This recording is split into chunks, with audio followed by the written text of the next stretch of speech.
did this? Look at what you've done to my fence!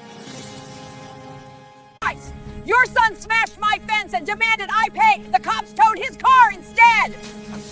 The sound wasn't an alarm. It wasn't a bird chirping or the wind howling through the eaves. It was a crunch. Loud, mean, and final. It was a sound of metal violently meeting wood. A chaotic symphony of destruction that tore through the 5 a.m. silence of our quiet, manicured suburb. It sounded like a dumpster full of silverware being dropped from a 10-story building, followed immediately by the hiss of a dying radiator. I was up and moving before my eyes were even fully open. Beside me, Sam sat up, the blue glow of her phone illuminating the sheer panic on her face. 5:17 a.m., she whispered, her voice trembling slightly, adrenaline already making her breath hitch. Cole? What was that? It sounded like it was in the living room. I hit the blinds.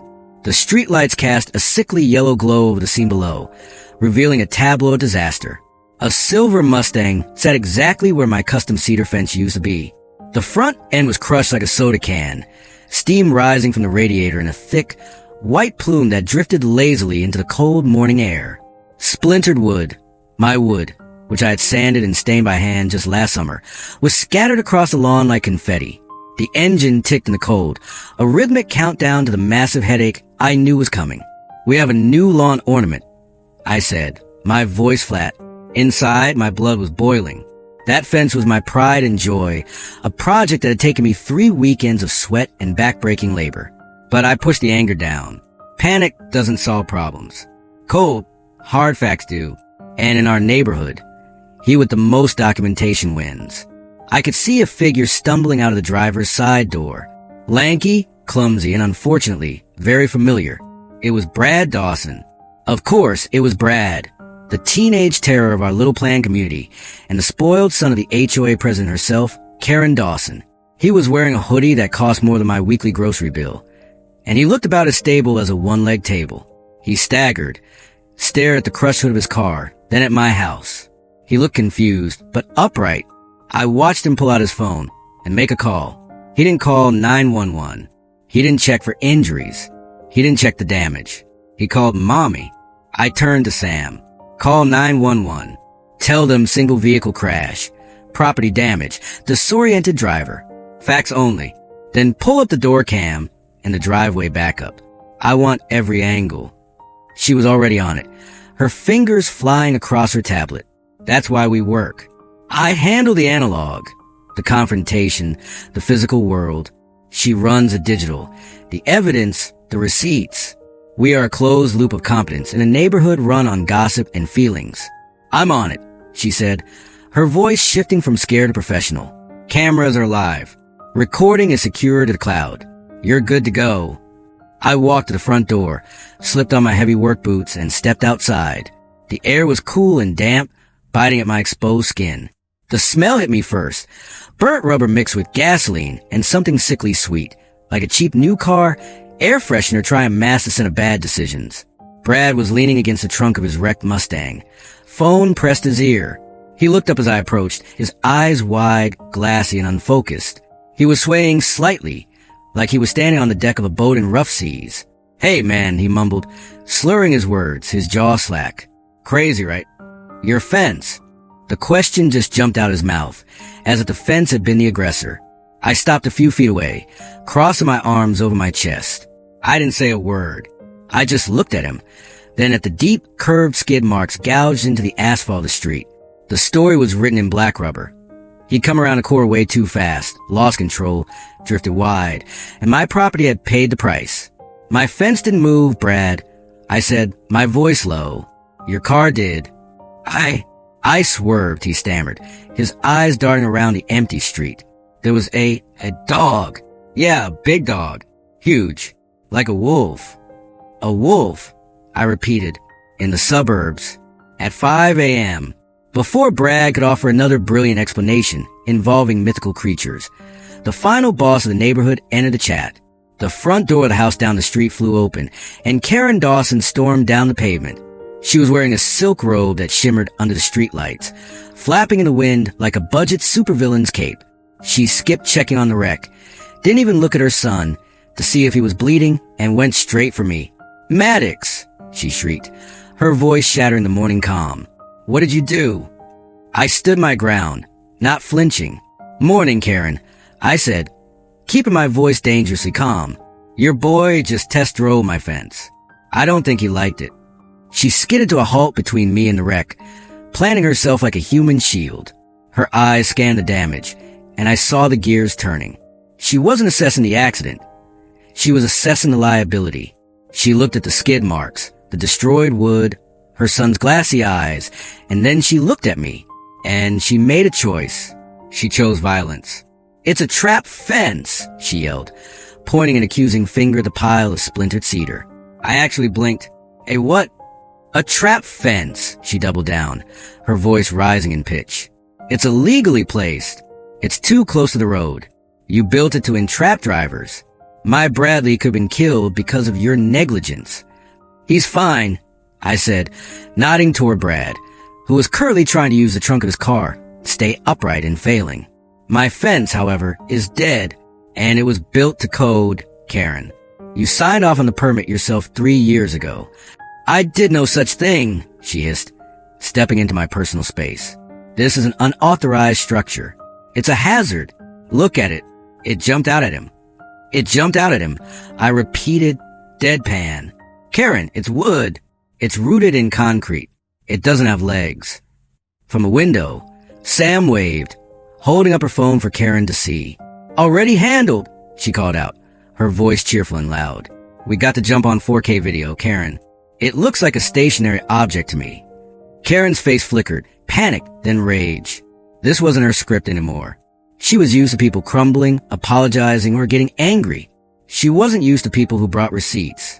She planted herself firmly, crossing her arms, trying to regain control of the narrative through sheer volume.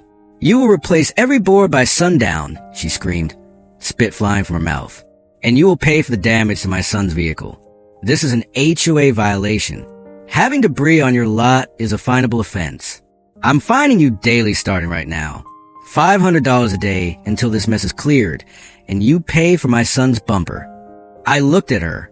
I looked at the wreck. I looked back at her. The audacity was almost impressive. It was a level of entitlement that defied physics. She truly believed that because she was the HOA president, reality bent to her will. She thought she was the judge, jury, and executioner of this street. But she didn't know I was the sheriff. Absolutely, I said, a small, cold smile playing on my lips. I'll get right on that. Right after your son brings my fence back in one piece. Don't get smart with me, Cole Maddox, she screeched. I will bury you in liens. I will take your house. My husband's lawyer is already on speed dial. Call him, I said. Tell him to bring a mop. Why? She demanded. To clean up the mess your son is making of his life, I said, pointing down the street. Blue and red lights washed over us, silent but blinding. A cruiser rolled up, cutting through the morning gloom. The officer stepped out, adjusting his belt, taking in the scene. The car splinters, the skid marks, the screeching woman in the silk robe, and me, the calm homeowner standing with his arms crossed. Karen let out a gasp of triumph. She thought the cavalry had arrived for her. She turned to the officer, putting on her best distressed damsel face. Officer, thank goodness, she cried out, rushing toward him. Arrest this man. He attacked my son with his property. The officer looked at the crush fence. He looked at the Mustang. He looked at the skid marks that started 50 feet back. He gave a slow, deliberate blink. I just smiled. The show was about to begin. Bradley, record this for legal. Karen barked at her son, who was currently trying to use the trunk of his car to stay upright. Her voice cut through the morning mist like a rusty saw blade. We are going to sue this man for creating an attractive nuisance. From the second-story window, Sam called out, cheerful as a weather girl delivering a forecast for sunny skies.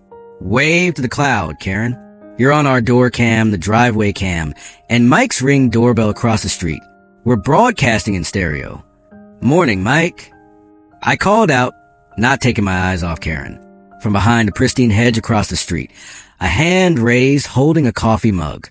Morning, Mike shouted back, clearly enjoying the show a little too much.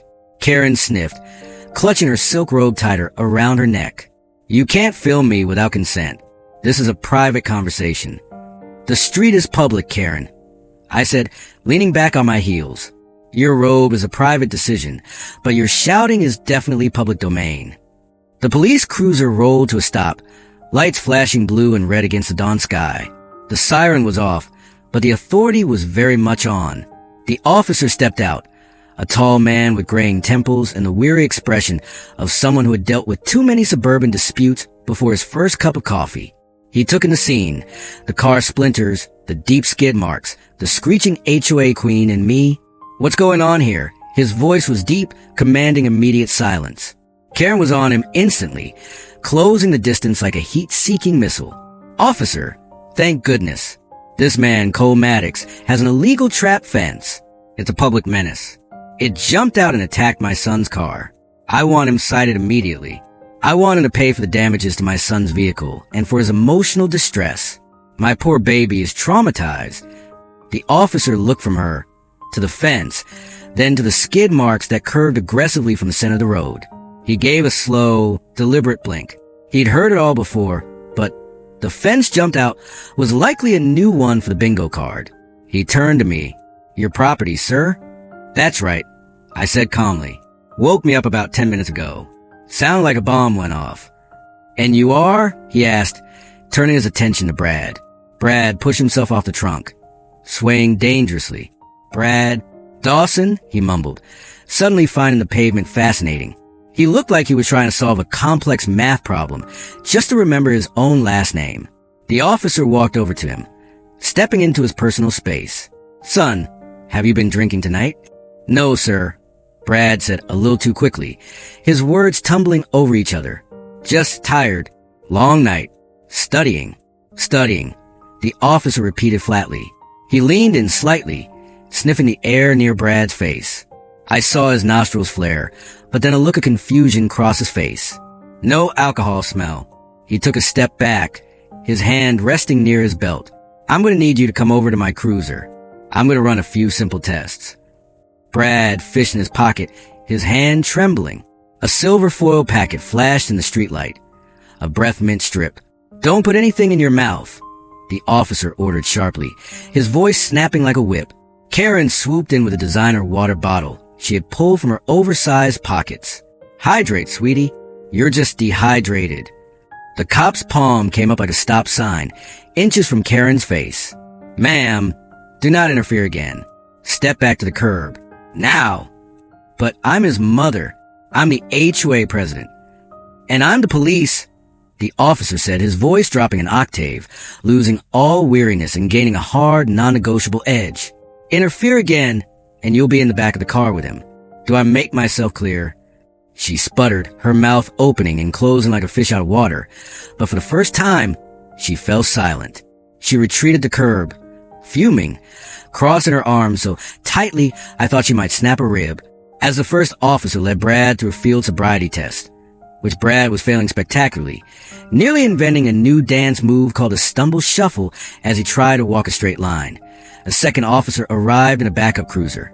He didn't waste time with the drama. He circled the Mustang, his flashlight beam cutting through the dim interior like a laser. He popped the passenger door, leaning in. He spent a long moment rummaging around the floorboard. When he backed out, the beam of his flashlight illuminated something metallic in his glove hand. "Sir," the second officer called out to his partner, "we got paraphernalia." He held up a small blue metal cylinder, a nitrous oxide cracker, and in his other hand, a handful of small silver canisters. Whippets. I couldn't help it. The joke was right there. "So, the Mustang's been running on dessert toppings?" I quipped. "Sir," the first cop warned, struggling to keep a straight face as he looked at the evidence. Karen erupted again. "That's baking equipment. He's a culinary student. This is harassment. My son is the victim. You should be investigating him." She pointed a trembling finger at me. "He built the fence too hard." "Ma'am," the officer ignored her completely. Turning back to Brad. "Turn around. Hands behind your back." The sound of the handcuffs ratcheting shut was the loudest sound on the street. Click, click, click. "You're under arrest for driving under the influence of an intoxicant," the officer recited. "Nitrous oxide causes dizziness, disorientation, and loss of motor control. Exactly what we're seeing here. Brad's face went white as a sheet. The culinary student defense wasn't going to fly, but the second officer wasn't done searching. Hey, hold up, he called out from inside the car. We got something else. He emerged holding a phone, but it wasn't the sleek, expensive smartphone Brad had been using to call his mom. This was a cheap black burner phone. It was rugged, basic, and looked like something you'd buy at a gas station if you didn't want to be traced. Found this taped under the passenger seat, the officer said, powering it on. Locked, but it's definitely not his personal line. I saw the look that passed between the two officers. A teenager with nitrous oxide is stupid. A teenager with nitrous oxide and a hidden burner phone? That's something else entirely. That's organized. We'll get a warrant for this, the first officer said, bagging the phone. The tow truck arrived then, its yellow strobe lights bathing the scene in a surreal, pulsating glow. As the driver hooked up the crumpled Mustang, dragging it off the remains of my fence, Karen Dawson let out a raw, desperate shriek of denial. You can't take it. That's my car. I paid for it. It's evidence, ma'am, the officer said, guiding a handcuffed Brad into the back of the cruiser. Brad looked small, defeated, and terrified. The cocky stride was gone. The lights faded as the cruiser pulled away, taking the noise and the chaos with it. The tow truck rumbled off in the other direction. The street held its breath. Sam came out the front door and handed me a steaming mug of coffee. We stood there in the quiet, staring at the gaping hole where my fence used to live. Report in a day or two, I said, taking a sip. Insurance will fight, but with the DUI, they'll lose. I saved the footage, Sam said, tapping her tablet. It shows the Mustang coming hot into the curve. No jumping fence today. That's my girl. Always 3 steps ahead. I looked down at the skid marks. Cole, Sam murmured, scrolling through the video frame by frame. He wasn't just joyriding. Look at the car. The rims, the exhaust, the nitrous, and a burner phone. You're thinking what I'm thinking, I said. He was racing, she said. Or he was coming back from a race. You don't carry a burner phone to call your grandma.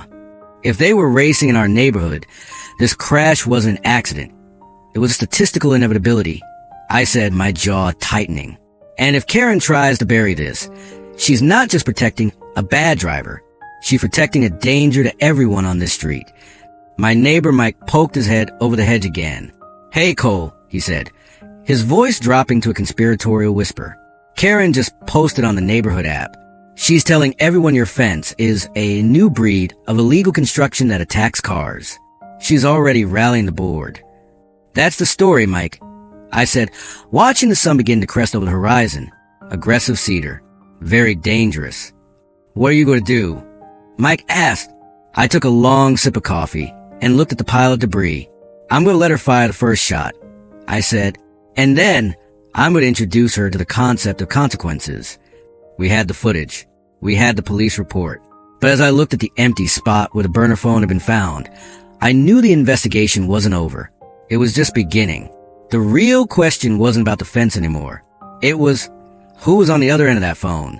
And just like that, the counterattack began. Before the sun was even fully up, a thick, creamy envelope landed in our mailbox. Karen wasn't retreating. She was weaponizing the HOA. The lights faded, and the street fell into that uneasy, heavy silence that follows a disaster. The tow truck had dragged the Mustang away, leaving deep gouges in my lawn that looked like claw marks. Sam and I stood there for a moment, just breathing, before heading back inside. The adrenaline was starting to curdle into exhaustion, but we couldn't stop now. Report in a day or two, I said, washing my hands at the kitchen sink to scrub off the smell of burnt rubber. Insurance will fight. They always do. But with the DUI arrest, they're fighting a losing battle. I saved the footage, Sam said from the living room, her face illuminated by the glow of her laptop. I've already backed it up to 3 different servers. It shows the Mustang coming hot into the curve. No jumping fence today. That's my girl. Always 3 steps ahead. I walked over and looked at the screen. The video was crisp. Brad's car was a blur of silver violence.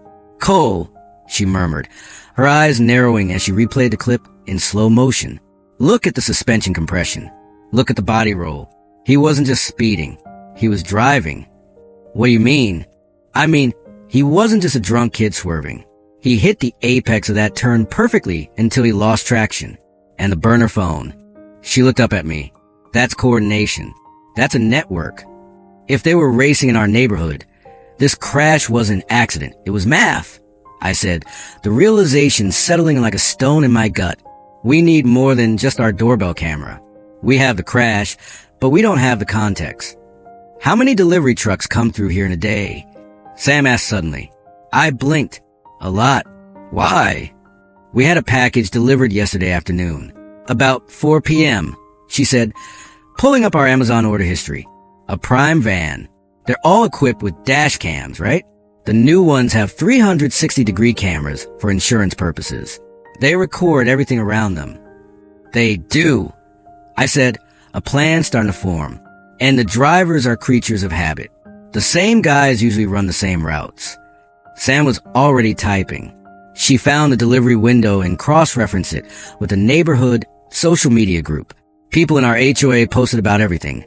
Lost cats, suspicious squirrels, and late packages. Within 20 minutes, she found a thread complaining about a driver named Marcus who played his music too loud. She found his public profile and sent a carefully crafted DM. She didn't mention illegal racing. She just played the part of a concerned homeowner trying to sort out an insurance claim involving a hit-and-run element, offering $100 for his time if he had any footage from the street the previous evening. While she worked her digital magic, I went outside to do a more thorough assessment of the damage. That's when I saw her. Karen wasn't hiding in shame. She wasn't calling a lawyer for her son. She was marching toward my house with a staple gun in her hand and a face like a thunderstorm. She stopped at my mailbox, federal property, and thwack, thwack, thwack, stapled a neon orange piece of paper to the wooden post. Tampering with mailboxes is a federal offense, Karen. I called out from the porch. So it's stupidity, but you seem to get away with that one. She whirled around, her eyes manic. This is a formal notice of violation. Your property is a disgrace. Debris on the lot. Unapproved structural changes. I am fining you daily until this eyesore is corrected. The eyesore is the wreckage your son left behind, I said, walking down the driveway. And you can't find me for a crime scene. Watch me, she hissed. Also, I've alerted the community forum. People need to know a certain homeowner is attracting dangerous elements. She stomped away, the staple gun swinging at her side like a sidearm. I pulled the paper off the post.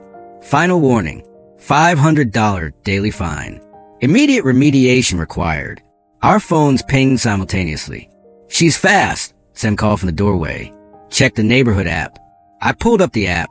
Karen's post was already at the top of the feed, pinned by the moderator, who happened to be Karen. Public safety alert.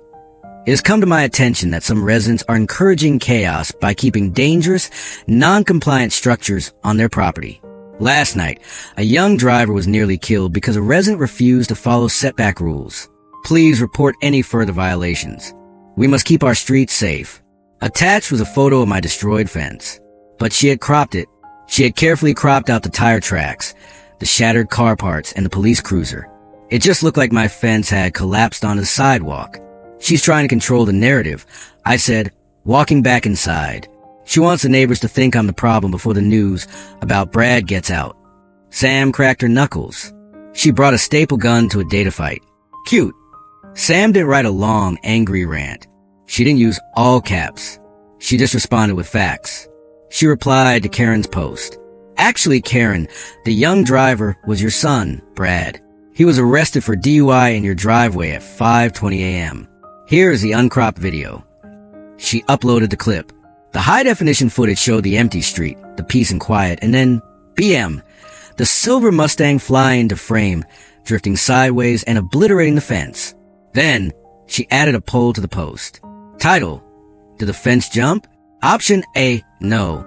Option B, also no. We watched the screen. For a minute, nothing. Then, the notification started rolling in like a slot machine jackpot. Mike, neighbor, whoa. That car was moving. Sarah, down the street. Is that Brad's car? I heard sirens this morning. George, the accountant. The fence appears to be stationary. The Mustang appears to be not. Within 10 minutes, the poll was a landslide. 98% voted no. The only vote for yes was from a user named HO_admin. She's getting destroyed in the comments, Sam said, a satisfied smirk on her face. But look at this. A new email had popped up. It was from Marcus, the delivery driver. Subject, dashcam inquiry. Body, hey, saw your message. That sucks about the fence. I remember that street. It's like a drag strip. I checked my loop. I was parked eating lunch around 8 p.m. on the next block. Caught something you might want to see. Attached. We clicked the file. The video opened. It was a wide-angle view from the van's windshield. It showed the cul-de-sac near the community clubhouse. It was 8:15 p.m. There was a silver Mustang, but it wasn't alone. Next to it was a matte black Honda Civic with a massive rear wing. And next to that, a dark blue Subaru WRX with gold rims. The drivers were standing outside the cars. We zoomed in. There was Brad, clear as day, laughing and holding a wad of cash. He was handing it to the driver of the Subaru. They're betting, I said, pointing at the screen. That's not just a meetup. That's the payout from a previous race. And look at the background, Sam said. Behind the cars, the side door of the HOA clubhouse was propped open with a brick. An extension cord ran from inside the clubhouse out to the Honda, powering a heavy-duty impact wrench. They're using the clubhouse electricity. I whispered. They're using the community center as their pit stop. Karen's keys, Sam realized. She has the master keys.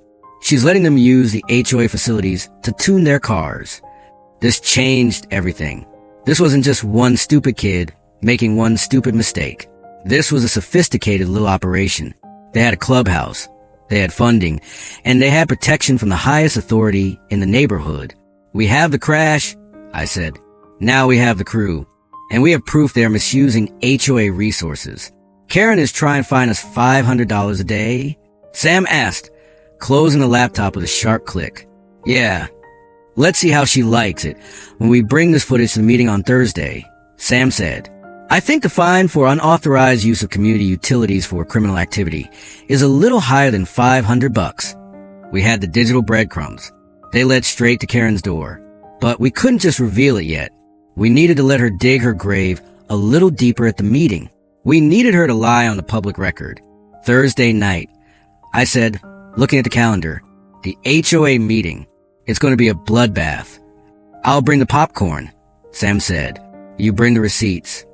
That Thursday night, the HOA meeting convened in the community clubhouse. It was held, ironically, in the very same building we suspected the racing crew was using as their late-night headquarters. The room was beige and soulless, filled with uncomfortable folding chairs and the smell of floor wax and stale coffee. About 20 of our neighbors were there, most of them looking bored, just waiting to get the budget approval over with so they could go home and watch Netflix. But there was a tension in the air tonight. The online poll Sam had posted, "Did a fence jump?" had gone viral within the neighborhood. Everyone knew something was going down. Karen Dawson sat at the head table, flanked by two of her loyal board members, a pair of sycophants who nodded at everything she said like bobbleheads on a dashboard. She looked composed, powerful in her element. She was wearing her presidential blazer, a sharp red number that screamed authority. She ran through the usual agenda items with agonizing slowness. Budget reports, landscaping updates, a tedious debate about the approved shades of beige from mailbox posts. She was stalling, making us wait, showing us who owned our time. Then she got to the new business section. Her eyes scanned the room and landed on me. A small, cruel smile played on her lips. She didn't just want to find me. She wanted to flame me in public. Finally, she announced, her voice resonating with false concern, we must address a serious issue of property neglect. Mr. Cole Maddox of 112 Oak Street has allowed his property to fall into a state of gross disrepair, creating an eyesore and a potential hazard for the entire community. A murmur went through the room. People shifted in their seats to look at me. I just sat there, my expression neutral, my hands resting on a thick manila folder in my lap. As you know, she continued, her voice gaining strength, our covenants are clear. They are the bedrock of our community's property values. We cannot allow one homeowner's negligence to undermine the standards we all agree to uphold. Therefore, the board has issued fines totaling $1,750 for maintenance of debris and failure to remedy structural damage. We have also demanded immediate remediation. She looked directly at me, her eyes glittering with malice. Mr. Maddox, do you have anything to say before the board votes to ratify these fines and place a lien on your property? This was her moment. She expected me to argue.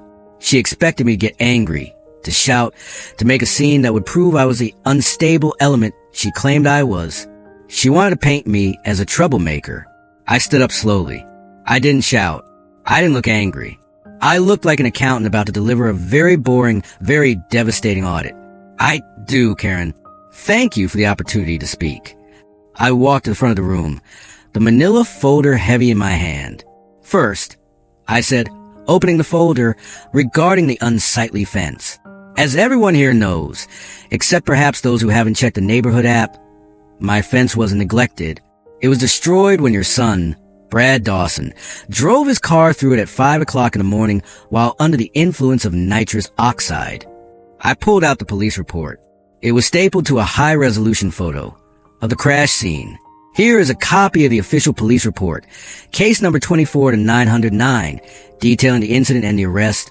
I said, placing the document on the table in front of her. Her smile faltered. She tried to interrupt. That is a private family matter. It became a public matter when you fined me for it. I cut her off, my voice still calm. Second, regarding the daily fines for failure to repair. I have here a signed contract with Precision Fencing. They are scheduled to begin work next Tuesday. I pulled out the contract. However, I continued, looking at the neighbors. They cannot begin work until your insurance company processes a claim. I received an email from your adjuster today stating that you, Karen, have been unreachable to confirm the policy details. So, you are fining me for a delay that you are causing. I placed the email stack on the table. The other board members were starting to look uncomfortable. They shuffled their papers, suddenly finding the wood grain of the table fascinating. And third, I said, my voice dropping to a register that commanded absolute silence. Regarding the grievous breach of non-standard screw patterns and illegal placement you cited in your violation notice. Karen stiffened. That fence was never approved. It is too close to the curb. It is a liability. Is it? I asked. I reached into the folder and pulled out a yellowed, slightly crinkled document. Because this is the original architectural review committee approval form from 3 years ago.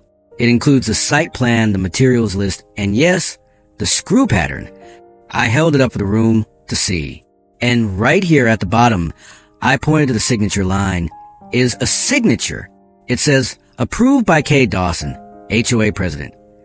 I dropped the final packet onto the growing pile in front of her. It landed with a heavy thud that echoed in the silent room.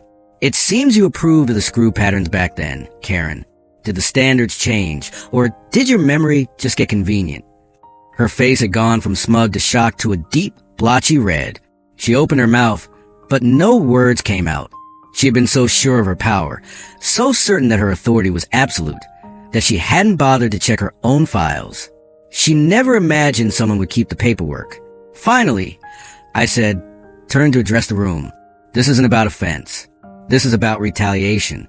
Mrs. Dawson is attempting to use our HOA funds and our rules to punish my family because her son was arrested on my property. She is weaponizing this board to cover up for her own family's negligence. I paused, letting the words hang in the air. The real grievous breach here is a breach of trust. The real hazard is a president who thinks the rules apply to everyone but her own son. I sat down. The silence was absolute. It was broken by one of the board members, a nervous man named Steve, clearing his throat. Karen, he said, his voice cracking. Is this true? Did you sign this approval? Karen just stared at the pile of documents on the table, as if it were a venomous snake. She looked cornered, and a cornered animal lashes out. She slammed her gavel down so hard the head flew off and skittered across the table. Out of order, she shrieked. This meeting is out of order. He forged that. The chair is out of order. It was a man with a toddler from down the street. He stood up, red-faced. My stroller was almost clipped last week on Oak Street by a blue Subaru. I complained to you, Karen, and you said I was imagining things. Marine Corps 79. The older neighbor in the back stood up, leaning on his cane. I know what an engine sounds like when it's racing. I've heard them screaming at night, coming from this parking lot. The room erupted.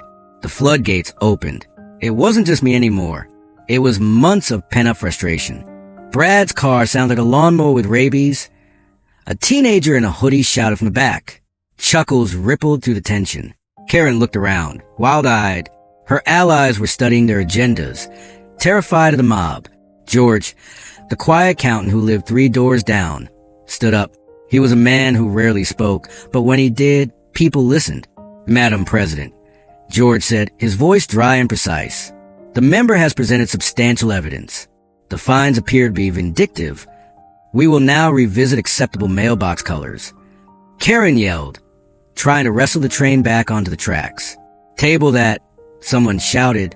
I moved to table the discussion of these fines indefinitely, George said, and I moved to suspend the collection of any fees until an independent review can be conducted.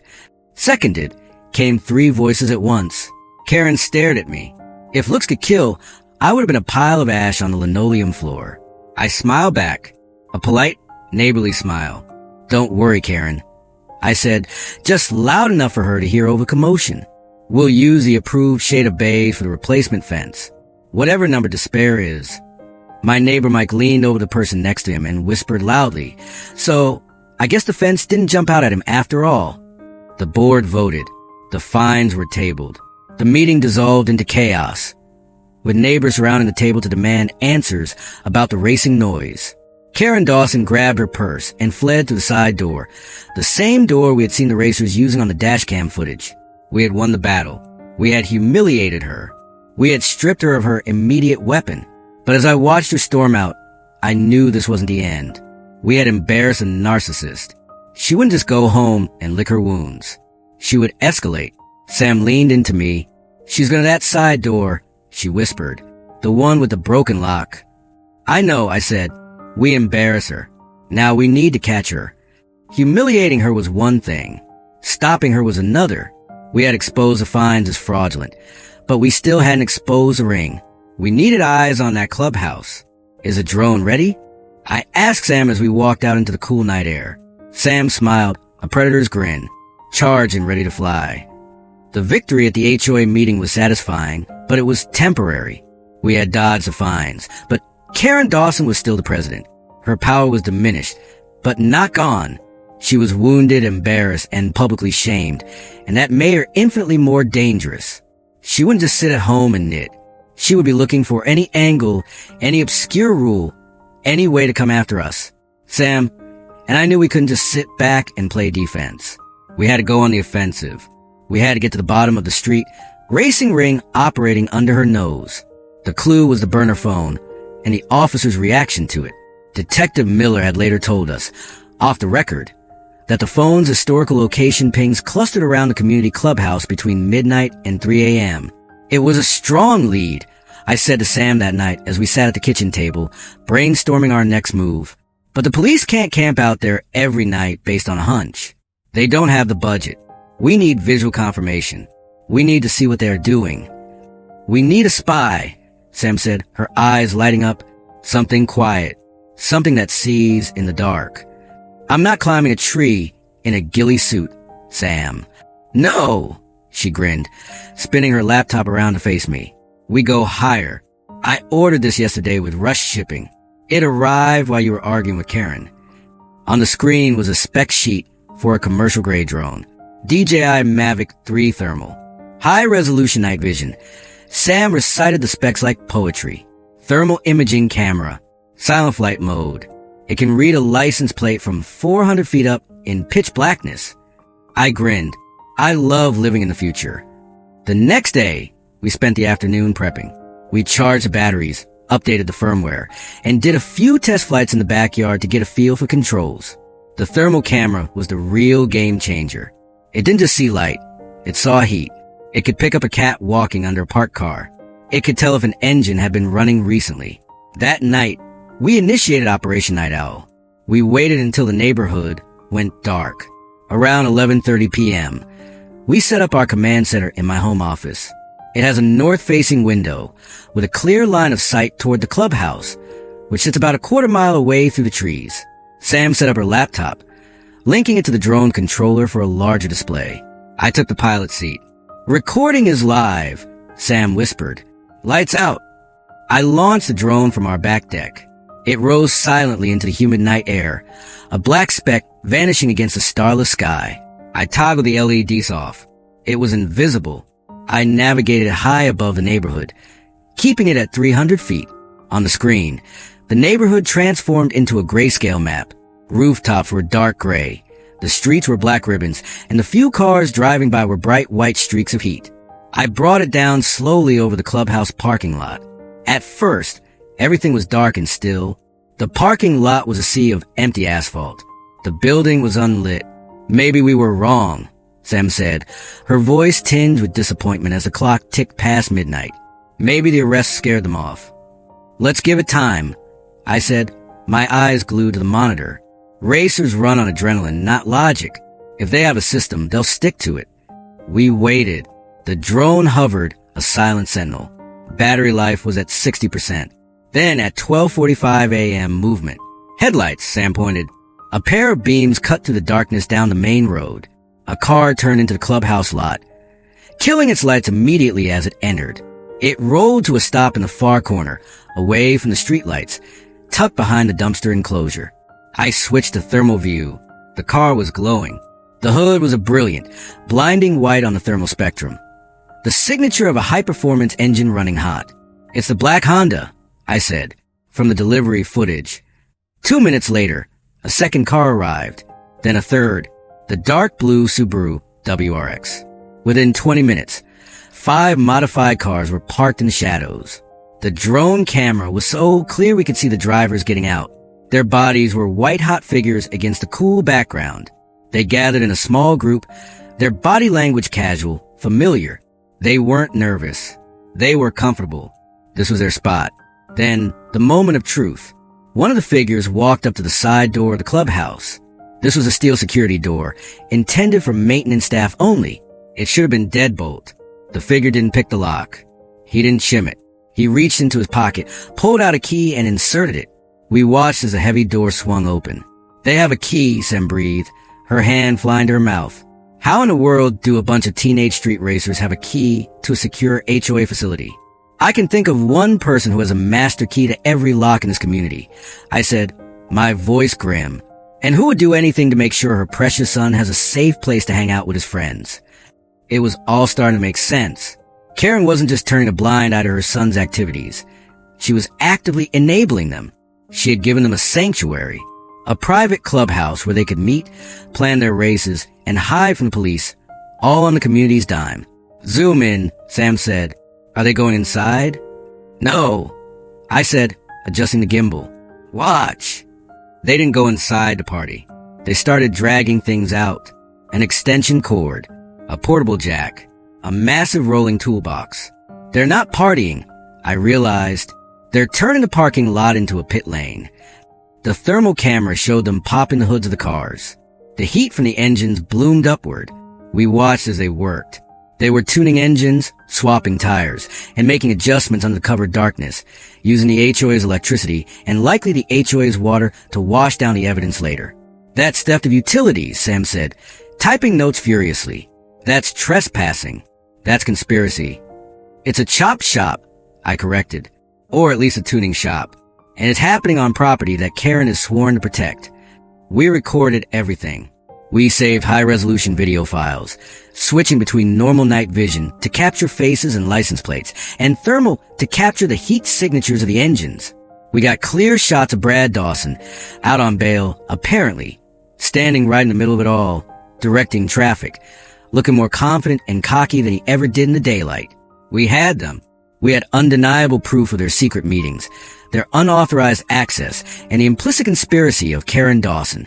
This was bigger than a traffic violation. This was a massive liability for the entire Homeowners Association. If one of those cars exploded while they were wrenching on it, if they started a fire, the insurance wouldn't cover a dime because the activity was illegal. "Battery at 15%, the controller warned. "Bring it home," Sam said. We have enough. I piloted the drone back, keeping it low and fast. It landed softly on our deck, its job done. We sat in the office, the silence of the house pressing in on us. The adrenaline was pumping through my veins. We could go to the police right now, Sam said. We have the video. I shook my head.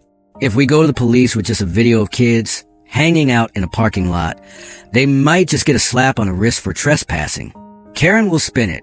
She'll say they stole the key or she lost it. She'll say they were just checking their oil. We need to catch them doing something undeniable. Like what?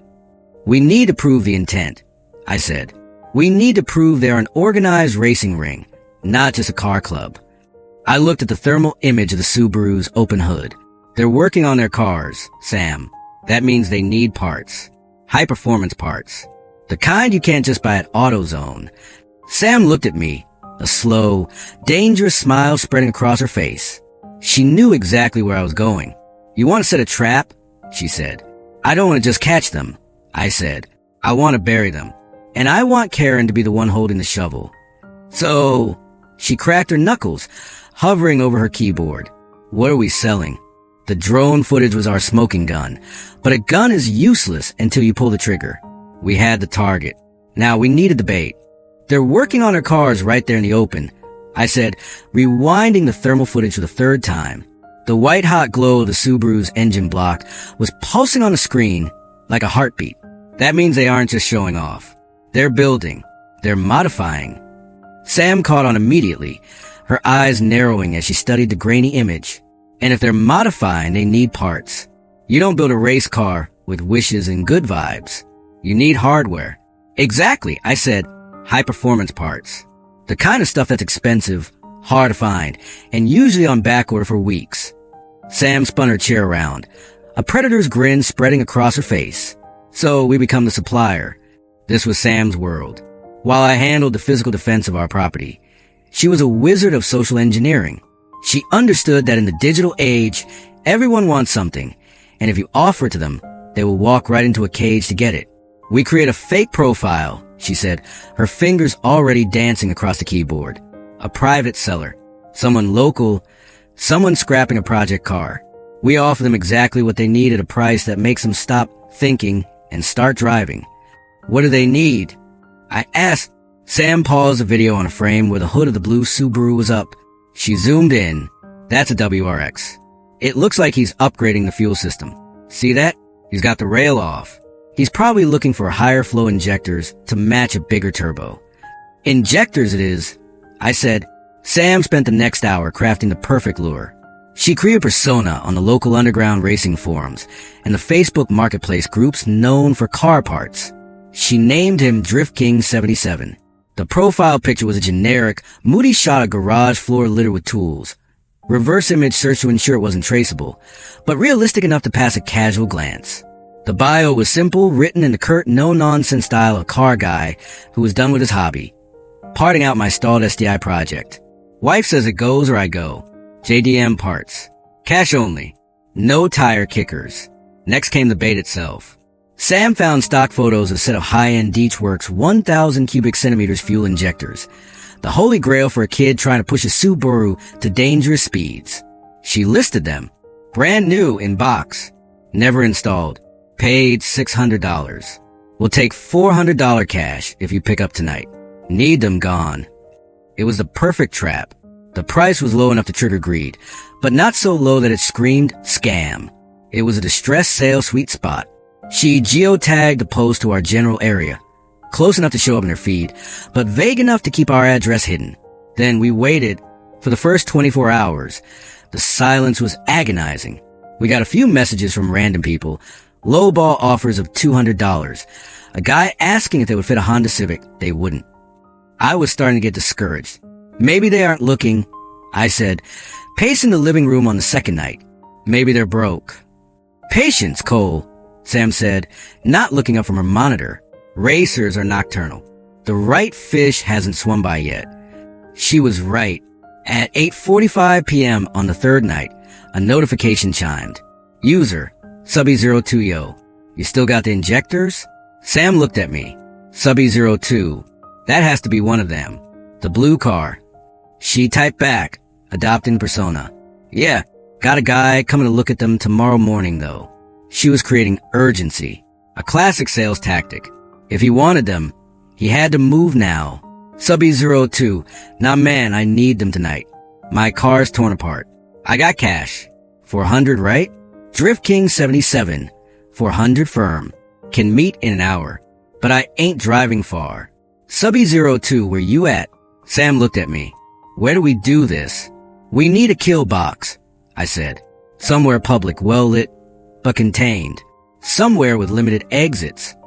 I pulled up Google Maps. The Home Depot off Route 9. The Garden Center parking lot. It's huge. The lights are bright LED, and at 10 p.m., it's deserted. Plus, there are only 2 driveways, in or out. Sam typed the address. Home Depot on RT9. Garden Center side. 10 p.m. Don't be late.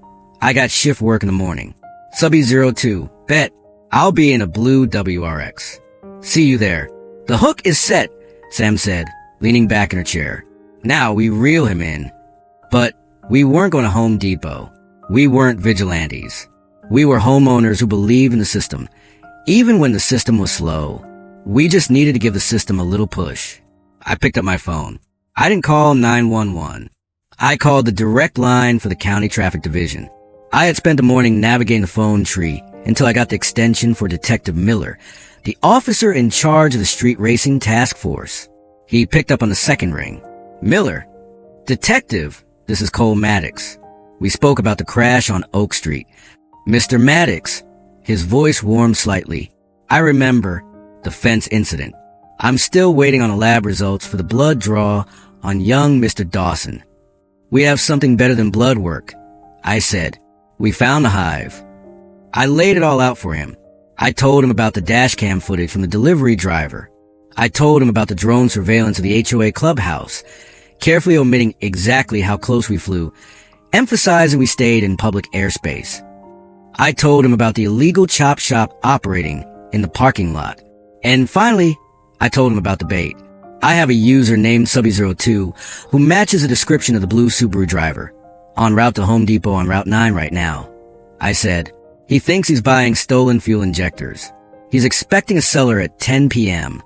There was a long silence on the other end of the line. I could hear the faint scratching of a pen on paper. Mr. Maddox, Miller said finally, his voice serious but laced with something that sounded like admiration. You and your wife, you don't do things by halves, do you? We just want our neighborhood back, detective. You've built a very compelling case, he said. The clubhouse activity alone is enough for a warrant. But catching them in the middle of a transaction? That connects the dots. That proves the network. So, should we go to the meet? I asked, knowing the answer. Absolutely not, Miller barked. Do not go to that parking lot. These kids are reckless, and if they feel cornered by a civilian, they might panic. You've done the legwork. Let us handle the takedown. What do you need from us? Send me everything. The screenshots of the chat, the user profile, the drone video. Upload it to the portal link I'm texting you now. Already sending, Sam said from across the room. Okay, Miller said. I'm going to scramble a unit. We've been trying to pin this crew down for months. They move fast, use burner phones, change spots.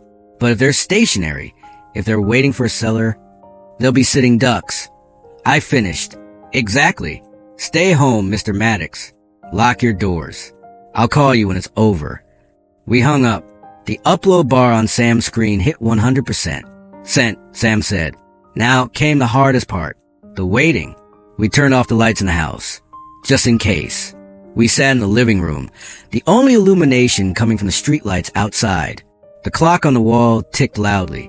9:30 p.m. 9:45 p.m. I imagined the scene at Home Depot. The empty expanse of asphalt. The police cruisers moving into position. Running silent. Waiting in the shadows behind the lumber yard.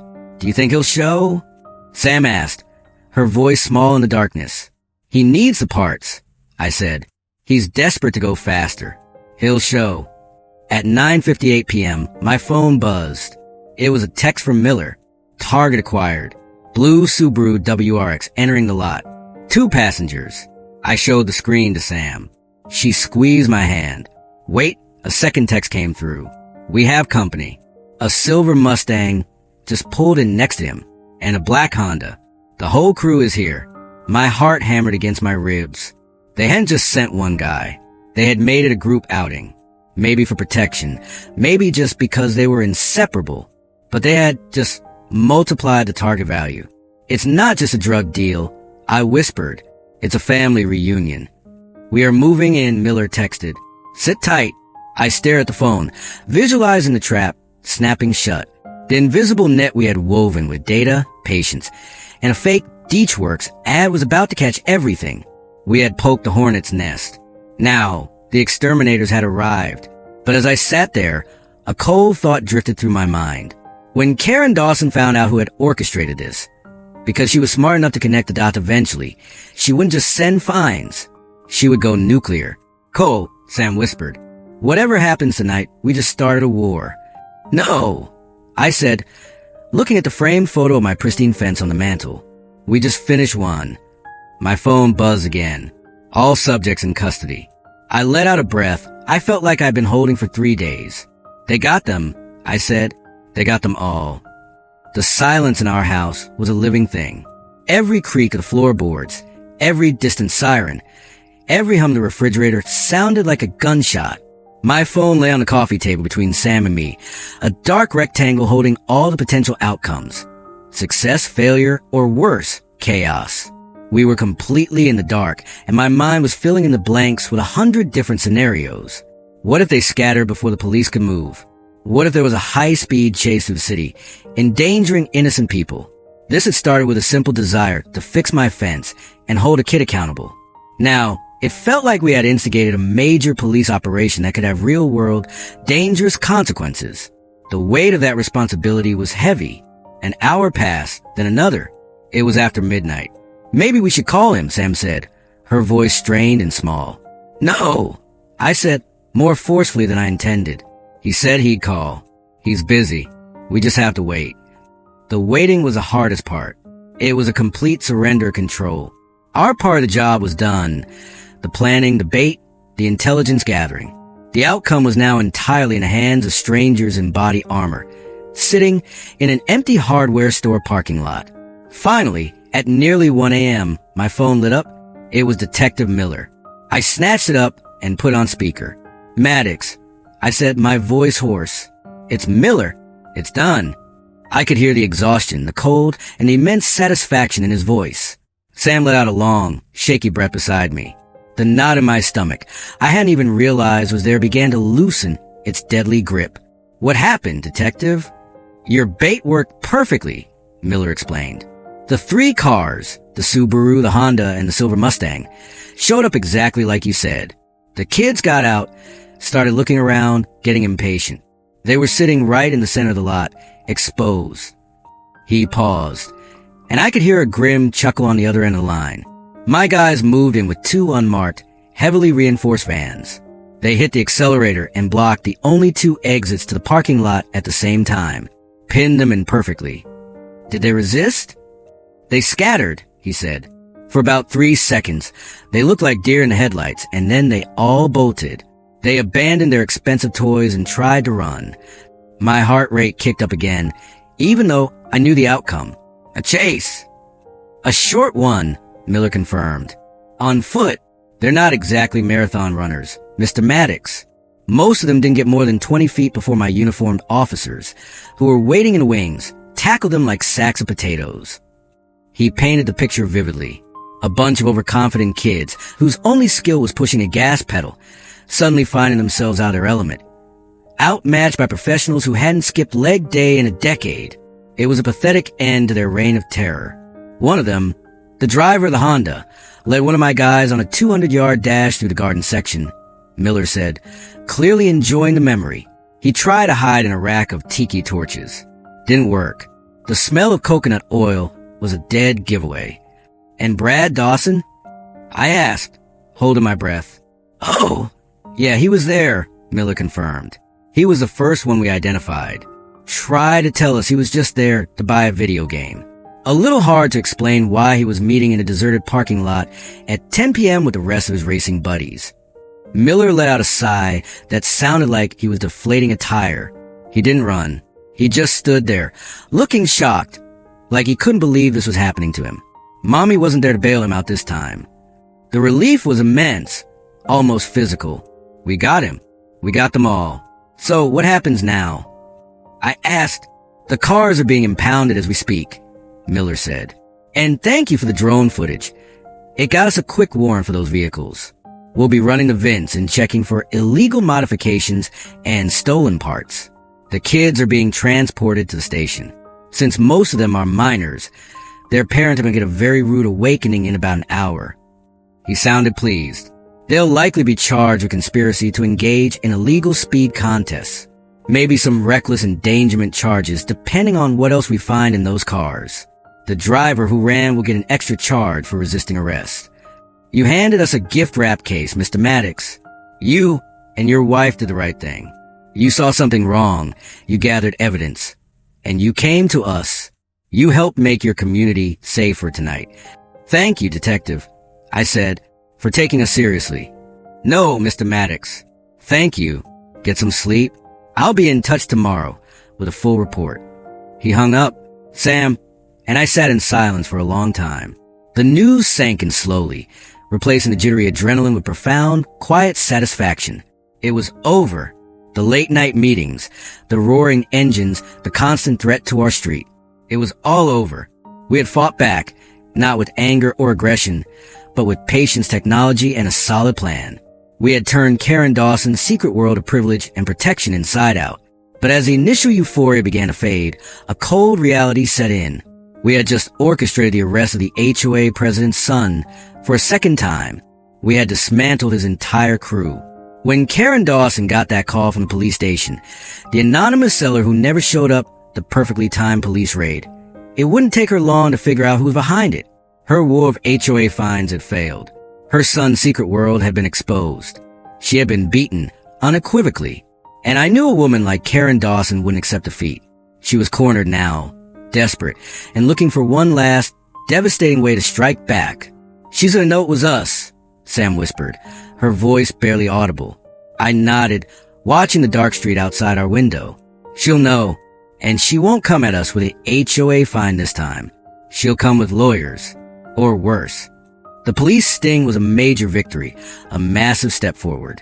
But it felt like we had just won a battle, not the war. The real showdown, the final, messy, public confrontation with Karen Dawson herself, was yet to come. And I had a feeling the consequences of our calculated revenge were only just beginning to unfold. The next morning, Detective Miller called as promised. The voice on the phone was all business. But beneath the professional cadence, I could detect a note of barely contained excitement. Mr. Maddox, we're getting some very interesting results from the impounded vehicles, Miller started, foregoing any pleasantries. The plates on the blue Subaru came back registered to a minivan in a different state. Ohio, I think. The Honda had a plate that belonged to a pickup truck reported stolen 2 months ago in New Jersey.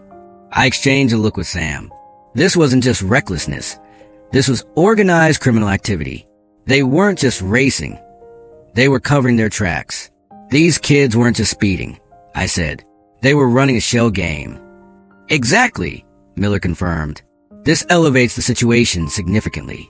It suggests intent to commit fraud and potentially grand theft auto. We are no longer dealing with traffic violations, Mr. Maddox. We're dealing with a network. He paused, letting that sink in. But that's not the best part. During the standard impound inventory, we found a commercial key hidden inside the Subaru's glove box. It was tagged Unit 317 on a plastic tag. My mind started racing. The clubhouse key Karen gave them was for access. This new key was for something else entirely. A storage unit? That's what we're thinking, he said.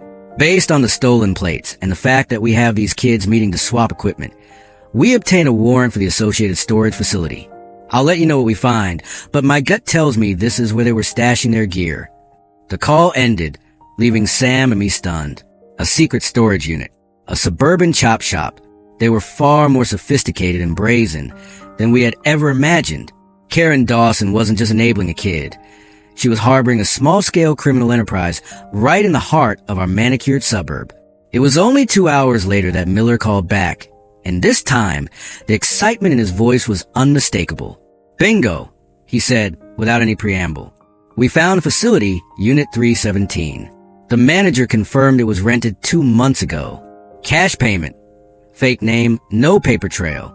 We opened it up about 20 minutes ago. Mr. Maddox, you are not going to believe this." He took a deep, satisfied breath. "It's an entire workshop. We got tool chests filled with high-end diagnostic equipment, likely stolen. We got a stack of car stereos still in their boxes, serial numbers scratched off, and plates, dozens of them. License plates from at least 10 different states, all stacked up like dinner plates." Sam and I listened, standing shoulder to shoulder, absolutely speechless. This was a treasure trove of evidence. This wasn't just a handful of troubled teens. This was a well-oiled, highly profitable, multi-state operation. "But that's not the best part," Miller went on, his voice crackling with triumph. "We found a ledger, a little black notebook, tucked inside a greasy workbench drawer. It details everything." I could hear the smile in his voice as he recited the contents. Dates of races, specific locations, who won, how much money was bet and exchanged. It even lists jobs. What looks like a log of car stereos they boosted and specific parts they've stolen to order. And the handwriting, I asked, already knowing the answer. "Your boy, Brad Dawson," Miller confirmed. "His handwriting is all over the financial entries. He was the bookkeeper. He was at the center of the conspiracy, tracking profits, scheduling events, and assigning jobs." This was the final nail. A detailed record of their entire criminal operation, documented by the HOA President's son. There was no way his mother could spin this. No way she could claim he was an innocent follower. He was the treasurer of the gang. "This changes everything," Miller stated. "This elevates the charges from misdemeanor to adult felonies. We're looking at organized grand larceny, conspiracy, and possibly racketeering. These kids are in a world of trouble." The community's response was swift and definitive. The news spread to the neighborhood like wildfire, faster than Karen's finest gossip. It wasn't just about a racing crew anymore. It was about a professional theft ring operating out of the HOA clubhouse, enabled by the president. People were furious. The trust in Karen Dawson hadn't just been broken, it had been vaporized. The HOA board called an emergency meeting, and this time, Cole and Sam didn't even have to attend. We heard from our neighbor Mike that it was a bloodbath. Karen was removed as president in a unanimous vote of no confidence. Her 2 cronies on the board resigned in disgrace rather than face the inevitable audit. An interim president was appointed, George, the quiet accountant. George's first actions were pragmatic and decisive. He immediately promised a full audit of the HOA's finances and ordered a complete change of every single lock on community properties, starting with the clubhouse. Karen Dawson was stripped of her power, her perfect reputation ruined, her authority dissolved.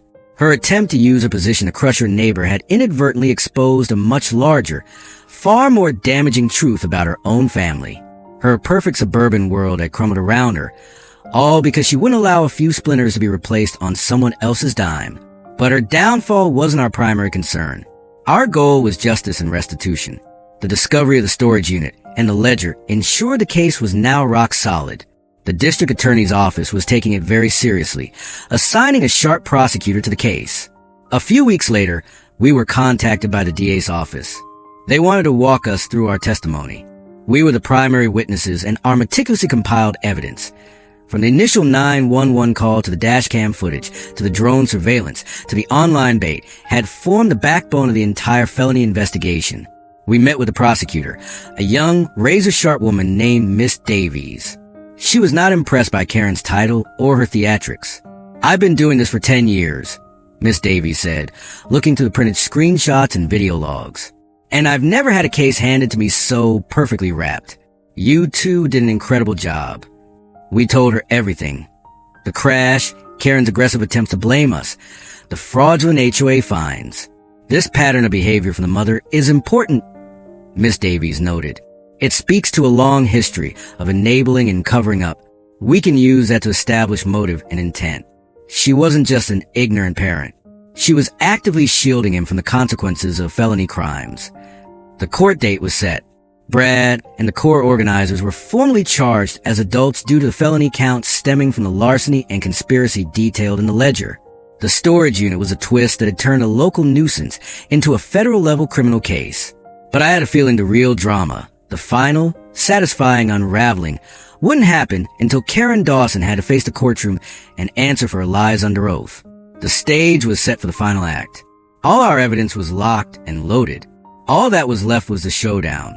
The day of the court appearance was gray and overcast, a perfect match for the mood inside the sterile, wood-paneled courtroom. The air was thick with tension and the cheap smell of floor polish and old paper. This wasn't the petty politics of the HOA clubhouse. This was the unforgiving, factual reality of the American justice system.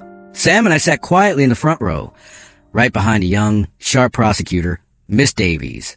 Across the aisle sat the defendants, Brad Dawson and his crew, looking small, scared, and deeply uncomfortable in ill-fitting suits, flanked by their expensive defense lawyers. Karen Dawson was there, of course, seated right behind her son. Her face was a pale, tight mask of defiance, the last shred of her HOA royalty clinging to her rigid posture. She refused to look in our direction, but I could feel the heat of her glare, a concentrated blast of hatred. The proceedings began. Miss Davies was brilliant. She was calm, organized, and relentless. She laid out the case piece by piece, building an unshakable mountain of evidence that made the defense table shrink further into itself. She started with a 911 call Sam had made on the morning of the crash, playing the audio recording over the courtroom speakers. Sam's calm, factual voice describing the scene contrasted sharply with the defense's narrative of a sudden swerve. Then came the testimony of the first responding officer, who described Brad's disorientation, the failed field sobriety test, and the discovery of the nitrous bottle. His body cam footage was played on a large screen, showing Karen Dawson's hysterical and false accusations that my fence had somehow jumped out at her son. The jury watched, their faces impassive but attentive. The sheer absurdity of the accusation was the first chink in Karen's armor. Next, Miss Davies presented the delivery van's dashcam footage, followed by Detective Miller detailing the precision of the sting operation. The jury saw the crew tearing down the residential street, then saw the meeting, waiting for the seller at the Home Depot, and finally, the quick, messy foot chase. The web was getting tighter. The prosecution introduced the evidence from the storage unit. Photographs of the stolen tools, the car stereos, and the dozens of fraudulent license plates. And then came the centerpiece of the prosecution's case, the ledger. A forensic handwriting expert testified that the writing in the book was a definitive match for Brad Dawson's. Miss Davies read excerpt from the ledger aloud, detailing the profits from stolen goods and the winnings from illegal races. The defendant, Brad Dawson, Miss Davies summarized, her voice ringing with authority, was not merely a participant. He was the treasurer. He was the bookkeeper of a criminal enterprise that endangered the lives of every resident in his community for profit. The defense's strategy was a desperate, one-note attempt to generate sympathy. They tried to portray the boys as nonviolent offenders, kids who just loved cars and made some bad choices. Their only hope was to minimize the severity of the crimes. And the star witness for that strategy was Karen Dawson. She took the stand, dressed in a conservative, expensive navy blue suit, the very picture of a concerned, respectable mother. Her lawyer began by asking her about Brad's childhood, painting a picture of a sweet, misunderstood boy who fell victim to peer pressure. Karen played her part perfectly, her voice trembling with emotion as she described her son's passion for mechanics. She dabbed a corner of her eye with a tissue. Then it was Miss Davies' turn to cross-examine. She approached the witness stand, her expression calm, but her eyes sharp as glass. "Mrs. Dawson," she began, her voice soft, "you've painted a picture of your son as a gentle soul who simply loves cars. Is that correct?" "Yes," Karen said, her voice catching on a sob. "He's a good boy. He just fell in with the wrong crowd." "The wrong crowd," Miss Davies repeated, raising an eyebrow slightly. "Mrs. Dawson, the prosecution has shown that your son wasn't just a member of this crowd. He was the bookkeeper, meticulously tracking the profits from stolen property and illegal betting. Does that sound like a passive follower to you, Mrs. Dawson?" Karen's composure started to crack. He was forced into it. They pressured him. "Is there any evidence of that? Any testimony to suggest he was coerced?" Miss Davies asked. "No," Karen admitted, her voice barely a whisper. She looked like she wanted the earth to swallow her whole. Miss Davies then pivoted, moving in for the kill. "Mrs. Dawson, let's talk about the HOA clubhouse. The prosecution has shown that your son and his friends had a key and were using the facility as their late-night headquarters.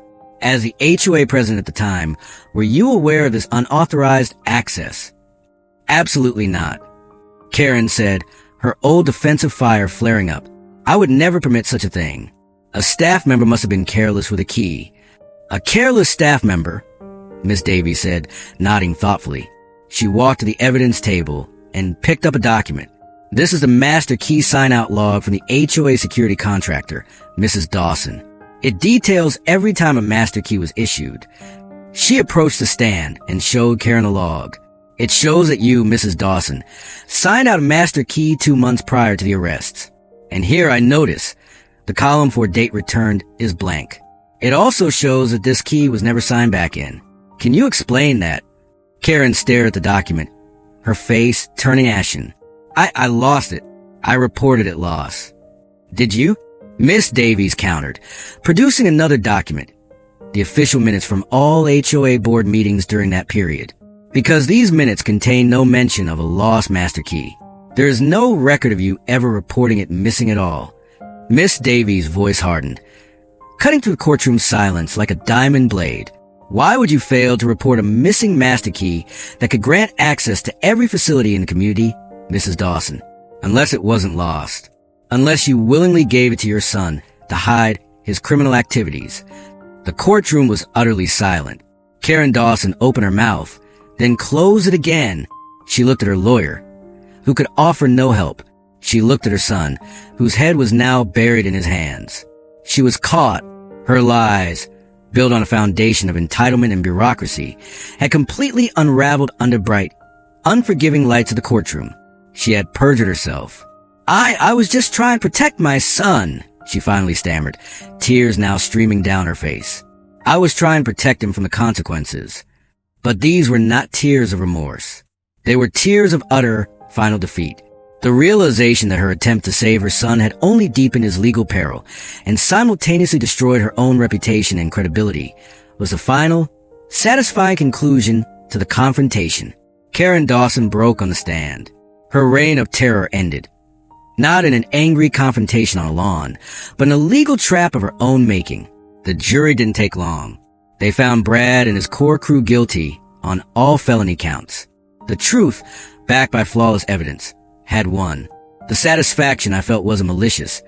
It was a quiet, profound realization that sometimes the system actually works and no amount of entitlement can conquer facts. The courtroom fell silent after the verdict was read. Guilty on the felony counts of conspiracy and grand larceny. Karen Dawson's immediate and hysterical reaction was a final, pathetic gasp of her entitlement. But her breakdown was meaningless now. Her lies had died under oath, and the facts, meticulously gathered by Sam and supported by Detective Miller, were immutable. Sentencing came quickly. Miss Davies, the prosecutor, argued forcefully against any undue leniency, citing Brad Dawson's history of reckless behavior and his failure to take responsibility until literally pinned down by evidence. The judge, clearly aware of the scope of the criminal ring and the breach of community trust, did not offer a simple slap on the wrist. Brad and the core organizers received serious consequences. Hefty fines, hundreds of hours of community service, to be spent cleaning up parks, not touching tools, and stringent probation that stretched out for years. Crucially, they were required to make full restitution for all stolen goods and property damage. The biggest check written that month was for my fence. The Dawson family paid the full replacement cost, plus a little extra the DA added for aesthetic remediation and emotional distress caused by the frivolous HOA actions. This restitution wasn't just financial. It was symbolic. It was the forced payment for every lie Karen had told. We also received a 5-year no-contact order. No more surprise visits. No more shouting on my lawn. A clean, legally enforceable line drawn between our houses and our lives. The final piece of the puzzle fell into place a week later. A for sale sign popped up in the Dawson's yard. It was a massive, bright red sign that seemed to shout their defeat to the entire neighborhood. No one protested. In fact, the neighborhood seemed to breathe a collective sigh of relief, like a patient after long, successful surgery. The community needed to heal, and the healing began immediately. At the emergency HOA meeting, the newly constituted board officially voted Karen out and unanimously chose George, the quiet accountant who had stood up for us, as president. George wasn't interested in power. He was interested in transparency and accountability.